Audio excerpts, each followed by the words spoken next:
Généralement, dans la Bible, on parle d'agneau, soit comme animal offert en sacrifice, soit lorsqu'il s'agit d'une agnelle, comme don à celui avec qui on veut faire alliance.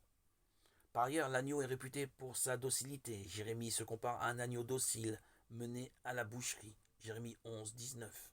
Et sa douceur opposait la brutalité du loup. Isaïe, par exemple, rêve du jour où les loups seront doux comme des agneaux. Isaïe 11, 6. Lorsque les auteurs du Nouveau Testament comparent Jésus à un agneau, ils pensent certainement à tout cela à la fois. Le doux et humble de cœur.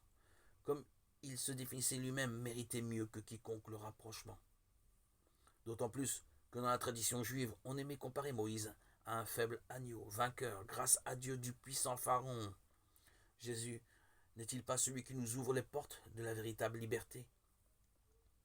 La référence au sacrifice de l'agneau semble évidente également, mais elle pose de nombreuses questions. Qu'y a-t-il de commun entre un animal égorgé dans le désert au printemps, au XIIIe siècle avant Jésus-Christ, et le Fils de Dieu condamné à mort comme un malfaiteur pour avoir déplu aux autorités religieuses de son temps?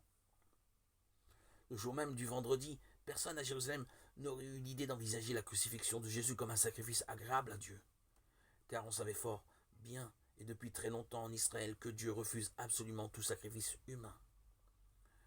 Ce n'est qu'au prix d'une intense méditation que les premiers chrétiens ont compris, grâce à l'Esprit Saint reçu à la Pentecôte, que Jésus a accepté librement d'offrir sa vie pour témoigner de la vérité.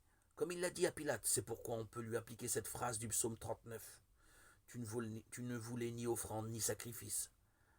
Alors j'ai dit, voici, je viens, versets 7 et 8.